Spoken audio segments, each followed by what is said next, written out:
अस्सलाम वालेकुम दोस्तों। इस लड़के ने अनिरुद्ध आचार्य से कहा कि मीडिया पर एक शख्स है जिसका नाम डॉक्टर जाकिर नायक है, वो हिंदुओं के मजहबी किताबों का हवाला देकर कहता है कि गाय का गोश्त खाना जायज़ है, तो आप क्यों कहते हैं कि गाय का गोश्त खाना गलत है। दोस्तों आइए इन्हीं की ज़बानी सुनते हैं और इसका सही जवाब हम सुनेंगे डॉक्टर जाकिर नायक की ज़बानी। वीडियो को लाइक करना बिल्कुल ना भूलिए। मैं काशी से आया हूँ और मेरा प्रश्न ये है कि मैं फेसबुक में देखता हूँ मैं फेसबुक में देखता हूँ एक जाकिर नायक नाम का एक शख्स है जो इस्लाम धर्म के प्रचारक हैं। ठीक है। उन्होंने अपने वीडियो में कहा है कि मनु स्मृति नाम की एक किताब है जिसमें लिखा हुआ है मांस को खाना जायज है। तो ये कहाँ तक सही है, ये क्या सही है, इसके बारे में आप हमें बताएं। भाई मनु स्मृति में लिखा है यत्र नार्यस्तु पूज्यन्ते रमन्ते तत्र देवता तत्रैतास्तु न पूज्यन्ते सर्वास्तत्रा फला क्रिया। जिस घर में नारी का सम्मान होता है वो वहाँ देवी देवताओं का वास है। मनु जी ने ये कहा है व्यंगात्मक। जी। शास्त्रों के दो अर्थ होते हैं जी। खासकर मनु स्मृति के ये अर्थ में व्यंगात्मक अर्थ है। व्यंगात्मक कैसा है, जैसे आपका कोई दोस्त है ना जी जी और मांस खाता है जी, तो आप कैसा व्यंग मारेंगे? आप ये व्यंग मारेंगे, क्यों बकरा तो खा रहे हो जी, इंसानों को खाना कब से शुरू करोगे? जी जी जी। तो ये क्या हो गया? जी। ये क्या हो गया? वो इंसान खा नहीं रहा है ना कभी खाएगा। जी। समझिएगा, जी। वो इंसान खा नहीं रहा पर ना कभी खाएगा। लेकिन जैसे मैं कथा में व्यंग करता हूँ, आज ही मैंने पूछा क्यों बकरा खाते हो, मुर्गा खाते हो, इंसान खाते हो, ये व्यंग है। तो ये व्यंगात्मक मैंने बोला कि क्यों बकरा खाते हो, इंसान कब से शुरू करोगे खाना? जी। तो ये व्यंग, उसी प्रकार मनु जी ने उन मांसाहारियों को व्यंग किया है। अरे आप लोगों को तो मांस खाना जायज है जी।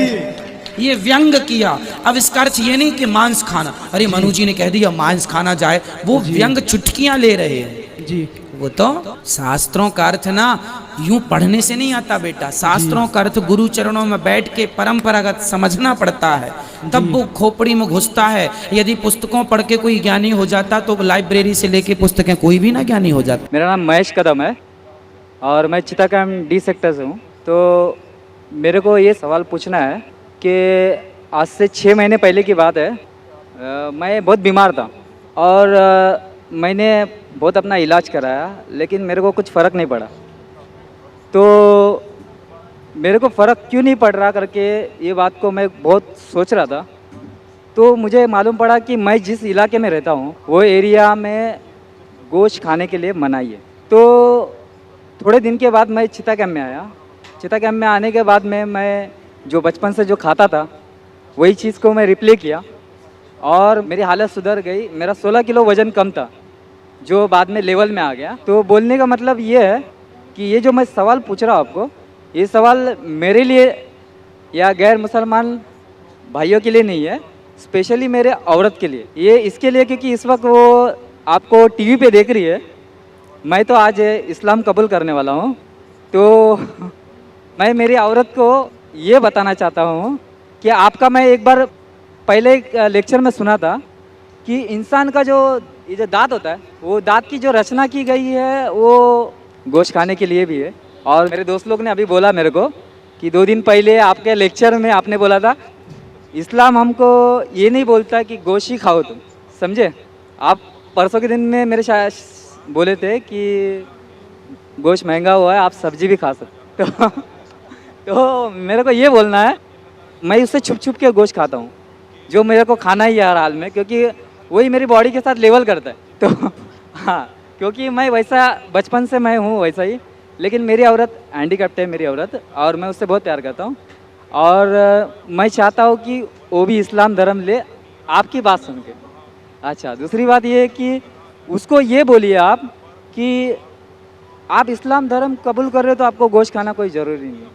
मैंने तो अभी तक कभी ज़बरदस्ती किया नहीं है और आगे भी करूँगा भी नहीं। तो मेरा सवाल ज़रा ज़्यादा तो नहीं हो रहा है? समझ गया हूँ मैं भाई साहब, समझ गया हूँ। ज़्यादा है लेकिन समझ गया हूँ। मुझे आदत है लोग से सवाल सुनने की, और जितना कठिन सवाल उतना मुझे मज़ा आता है। बिल्कुल। भाई साहब ने कहा कि वो ऐसे इलाके में रहते थे ना गोश्त लोग नहीं खाते थे, गोश्त नहीं खाने की वजह से बीमार हो गए, फिर चीता का मैं गोश्त खाने की वजह से नहीं सर, एक्चुअली मैं दूसरी चीज़ की वजह से वीक हो गया था। लेकिन जो मेरी खुराक थी वो मेरे को नहीं मिल रही थी। हमें इंशाल्लाह जवाब को कंप्लीट करूँगा, फिर आपको मिल जाएगा इंशाल्लाह। मैं आपका सवाल समझ चुका हूँ और सुन भी चुका हूँ, और मैं मेडिकल डॉक्टर भी हूँ।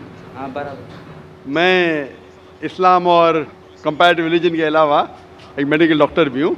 भाई साहब बीमार हो चुके थे और गोश्त नहीं खाने की वजह से फिर से रिकवरी नहीं मिल रही थी। जब चिता कैंप में आए तो गोश्त खाने लगे और रिकवर हो गए, और 16 किलो वज़न भी बढ़ गया उनका। और उनको गोश्त खाने की आदत है बचपन से, क्योंकि गोश्त के अंदर मेडिकल साइंस आज ये कहती है कंप्लीट फूड है। जिस्म के अंदर अमाइनो एसिड की ज़रूरत लगती है 23 अमाइनो एसिड की, जिसमें से 8 अमाइनो एसिड जिस्म में खुद पैदा नहीं होते, उसे कहते हैं इसेंशियल अमाइनो एसिड। और ये खुराक में लेना, अपने खाने में लेना ज़रूरी है। कोई भी वेजिटेबल फूड में कंप्लीट प्रोटीन सारे 8 अमाइनो एसिड मौजूद ही नहीं है। अब जब फ्लैश खाते, गोश्त खाते, इसमें 8 अमाइनो एसिड मौजूद है जो वेरी गुड प्रोटीन है। पूरे जवाब के लिए इंशाल्लाह कल मेरी तकरीर है जिसमें मैं ये वादे तौर के ऊपर डिटेल में जवाब दूंगा। लेकिन आपका मेन सवाल था, आपका पहले सवाल का जवाब दूंगा और एक सवाल पूछना चाहते हैं आप? सवाल 1 2 बाद में कतार के पीछे, फिर आप वापस आ सकते हैं। क्योंकि गैर मुस्लिम को मैं हिदायत देता हूं 1 के बदले 2, 2 के बदले 3, अभी 3 के बदले 4, तो बाकी लोग बोलेंगे नाइंसाफी है। वो मुस्लिम को ब्रेन हेमरेज हो गया था कल, बोला मुझे मौका नहीं दे रहे। वो हमारे आगे ही थे, आपके आगे था। देखो आपको मौका मिला, उनको नहीं मिला। ब्रेन हेमरेज तो न्यूरो सर्जन को बुलाने पड़ेगा। जैसे मैं कह रहा था कि आप अब इस्लाम से इंशाल्लाह प्रसन्न हैं और आप कबूल करना चाहते।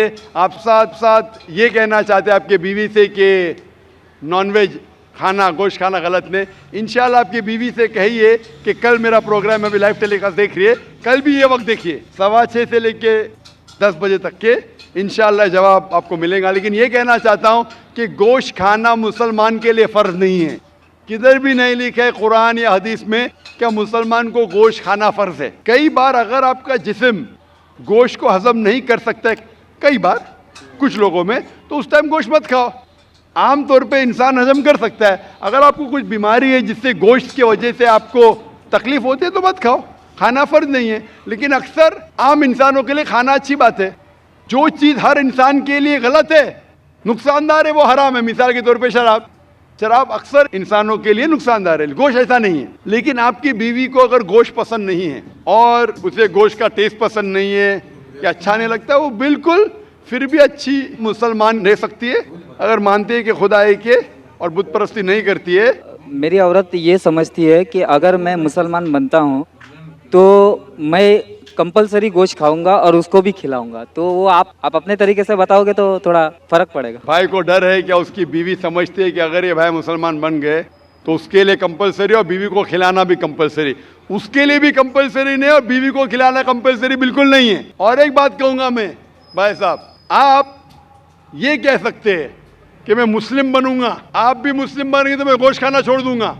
अगर आपकी बीवी इस्लाम कबूल करने को राजी है आपके गोश्त नहीं खाने की वजह से, तो मैं आपसे इल्तिजा करूंगा, दरख्वास्त करूंगा कि गोश्त खाना छोड़ दो इस्लाम कबूल करने के बाद। आपकी बीवी अगर इस्लाम कबूल करती है तो दोनों को निजात मिलेंगी। ये होता है सैक्रिफाइस करना बीवी के लिए। बिल्कुल ऐसा ही करूंगा। जैसे कहा था कि एक सजदा जिसे तू समझता था गिरा है, एक सिजदा जिसे तू समझता था गिरा है, हजारों सिजदे से देता है आदमी को नजात। मतलब जिससे डर है आपके बीवी को कि वो इस्लाम कबूल करेंगे, कबूल कर लेंगी तो इंशाअल्लाह बाकी परेशानी से उसे निजात मिलेंगी। मैं आपसे पूछना चाहता हूँ भाई साहब, आप इस्लाम कबूल करना चाहते हैं? बिल्कुल करना चाहता आप मानते हैं कि खुदा एक है? बिल्कुल एक। आप मानते हैं कि बुत परस्ती गलत है? बिल्कुल गलत। आप मानते हैं मोहम्मद सल्लल्लाहु अलैहि वसल्लम आखिरी पैगंबर है? हाँ आखिरी पैगंबर। आपको कोई भी जबरदस्ती करे इस्लाम कबूल करने के लिए? बिल्कुल नहीं। कोई भी दबाव? बिल्कुल नहीं। आप दिल से करना चाहते हैं? दिल से, अपने होशो आवाज में? होशो आवाज। कोई भी जबरदस्ती नहीं कर रहा है? नहीं। इंशाल्लाह मैं अरबी में कहूँगा, आप उसे दोहराइए। अशहदु अशहदु अल्लाह अल्लाह इलाहा इलाहा इल्लल्लाह इल्लल्लाह व अशहदु व अशहदु अन्ना अन्ना मुहम्मदन मोहम्मदन अब्दुहु अब्दुहु व रसूलुहु। उर्फुल। मैं शहादत देता हूँ मैं शहादत देता हूँ कि अल्लाह के अलावा अल्लाह के अलावा कोई माबूद नहीं, कोई माबूद नहीं, और मोहम्मद सल्लल्लाहु अलैहि वसल्लम अलैहि वसल्लम उसके उसके पैगंबर पैगंबर और बंदे हैं। बंदे हैं। माशाल्लाह आप मुसलमान बन चुके और मैं सर- दुआ करता हूँ कि अल्लाह आपकी परेशानी दूर करे और दुआ करता हूँ सर- कि आपकी बीवी को भी हिदायत दे। हाँ सर, मैं क्या बोल रहा हूँ कि मेरे लड़के का नाम सचिन है, सचिन कदम है। जी हाँ। मैं मेरा नाम साजिद रख रहा हूँ, जी हाँ। साजिद, लेकिन सरनेम में मेरा कदम ही रखूँगा, क्योंकि मेरे पिताजी बहुत ग्रेट इंसान थे, बहुत अच्छी अच्छी बातें करते थे वो, और मेरे को उन्होंने वैसे ही जीने के लिए सिखाया। वो बोलते थे कि ज़िंदगी में हमेशा स्टाइल से जीना चाहिए और ज़िंदगी का सच्चा स्टाइल दूसरों के लिए जीना चाहिए। तो मैंने जब हैंडीकैप मेरे औरत से शादी किया तो उसके बाद मैं बहुत तकलीफ के साथ में अपनी ज़िंदगी गुजारा हूँ। मैं चाहता हूँ कि आज के बाद में मेरे ज़िंदगी में वापस तकलीफ़ नहीं आए। मैं मुसलमान बन रहा हूँ, तो इसके लिए सब मेरे मुसलमान भाई मेरे लिए दुआ करें। इंशाल्लाह भाई साहब की दरख्वास्त है कि हम दुआ करें उनकी ज़िंदगी में तकलीफ ना आए। आपने कहा कि आपका नाम साजिद रखना चाहते हैं, अल्हम्दुलिल्लाह अच्छा नाम है। कदम आपका सरनेम कदम, आम तौर पे इस्लाम में सरनेम बदलने की इजाज़त नहीं है, क्योंकि सरनेम से पता चलता है आपके खानदान के बारे में। तो आपको सरनेम वही रखना ज़रूरी है। अच्छा आप बदलना चाहे तो भी मत बदलिए। अच्छा, आप अपना नाम बदल सकते हैं लेकिन सरनेम मत बदलिए। मेरा जो लड़का है भाई साहब, मैं बोलता भाई हूँ- साहब, हाँ बोलिए। भाई साहब, बाकी लोग आपके पीछे खड़े हैं हाँ जी। हाँ, बोलिए। आप चाहते हैं आपके मुश्किल दूर हो तो दुआ करने के लिए कह रहा हूँ लोग से। आप सवाल पे सवाल करेंगे तो दुआ करने का टाइम ही नहीं देंगे ना, बराबर। बराबर कि नहीं? बोलिए। हम दुआ करते हैं कि अल्लाह ताला आपके ज़िंदगी को आसान बनाए, लेकिन ये नहीं कहूँगा कि तकलीफ ना आए, ये कहूँगा कि जो आपके आखिरत के हक में हो, अल्लाह ताला आपको इतनी तकलीफ कभी भी नहीं देगा जो आप वो तकलीफ उठा ना सके। कुरान मजीद में अल्लाह ताला फरमाते हैं सूरह बकरा में सूरह नंबर 2 आयत नंबर 286 में कि अल्लाह सुब्हानहू व तआला कोई भी इंसान को इतनी तकलीफ नहीं देता कि वो उठा न सके। अल्लाह ताला का वादा है। फिर भी हम दुआ करते हैं, या रब हमें इतनी तकलीफ ना दे जो हम बर्दाश्त ना कर सके, क्योंकि हम अपने पैर पे कुल्हाड़ी मारते। अल्लाह ताला कभी भी कोई भी इंसान को इतनी मुश्किलात नहीं देता, इतनी तकलीफ नहीं देता जो वो उठा नहीं सकता, लेकिन इंसान खुद अपने पैर पे कुल्हाड़ी मारते, अपने आप को इतने तकलीफ में डाल देते कि उन्हें मुश्किल हो जाता है। अल्लाह ताला कभी भी कोई भी इंसान को इतनी तकलीफ नहीं देता जो वो न उठा सके। मैं अल्लाह से दुआ करूँगा कि अगर तकलीफ आपकी ज़िंदगी में है, आप इंशाअल्लाह इस तकलीफ में सफलता पाएंगे और आखिरत में आपको इसका सवाब मिलेगा। Hope the answer the question. दोस्तों, हिंदू मज़हब में अक्सर लोग गाय को अपनी माँ मानते हैं, अपनी माता मानते हैं। वो कहते हैं कि गाय हमारी माँ है, माता है, हम गाय का गोश्त नहीं खाते। हालांकि ये लोग गाय का दूध पीते हैं मगर उसका गोश्त नहीं खाते। दोस्तों, मीडिया पर आप लोगों ने देखा होगा कि अक्सर लोग कहते हैं कि गाय तो हमारी माँ है, हमारी माता है, लेकिन इन सब के बावजूद ये लोग गाय का पेशाब भी पीते हैं और उनका गोबर भी खाते हैं। अब अगर कोई मान भी ले के गाय इनकी माँ है, इनकी माता है, तो ये लोग अपनी माँ का पेशाब क्यों पीते हैं, गोबर क्यों खाते हैं? कुछ अरसे पहले मीडिया पर एक वीडियो बहुत वायरल हुई जिसमें एक एंकर एक शख्स से पूछता है कि आप लोग क्यों कहते हो कि गाय आप लोगों की माँ है। तो उस शख्स के पास इसका कोई भी जवाब नहीं था। उस शख्स ने कहा कि हमारे बाप दादा मानते थे कि गाय हमारी माँ है, हमारी माता है, तो इसीलिए हम भी यही मानते हैं कि गाय हमारी माँ है। दोस्तों, ये हिंदू लोग बस अब एक बहाना ही चाहते हैं कि कोई मुसलमान गाय को ज़िबा करे और ये लोग उसके खिलाफ आवाज़ उठाए, तशद्दुद करे उन लोगों पर। दोस्तों, अब बकरा ईद आने वाला है। आप लोग मीडिया पर देखेंगे कि इंडिया में, भारत में कैसे फसाद होंगे। ये हिंदू लोग बस एक बहाना ही चाहते हैं मुसलमानों के खिलाफ। दोस्तों, हमारी वीडियो बनाने का मकसद ये नहीं है कि हम हिंदुओं के खिलाफ है या फिर हम एक किसी हिंदू को या नीरदचार्या को या इस लड़के को निशाना बना रहे हैं या इनको गलत ठहरा रहे हैं। हमारी वीडियो बनाने का मकसद सिर्फ यही है कि हम आप लोगों को सच दिखाएं। बाकी आप लोगों के ऊपर है कि आप लोग इस वीडियो को कैसे समझते हैं। इस वीडियो में हमने वो दिखाया है जो सच है। अगर आप लोगों को लगता है कि हिंदू लोग सही हैं, गाय हिंदू लोगों की माता है, उनकी माँ है, तो भी आपकी मर्जी। अगर आप ये समझते हैं कि ये बिल्कुल भी गलत है, हिंदू लोग गलत सोचते हैं, गाय उनकी कैसे माता हो सकती है, तो भी आपकी मर्जी। दोस्तों, इस वीडियो के मुताबिक अपने राय का इजहार कमेंट सेक्शन में ज़रूर कीजिए। वीडियो अच्छी लगी हो तो लाइक करें और हमारे चैनल को सब्सक्राइब करें। वीडियो देखने का बहुत शुक्रिया। मिलते हैं नेक्स्ट वीडियो में, तब तक के लिए अल्लाह हाफिज़।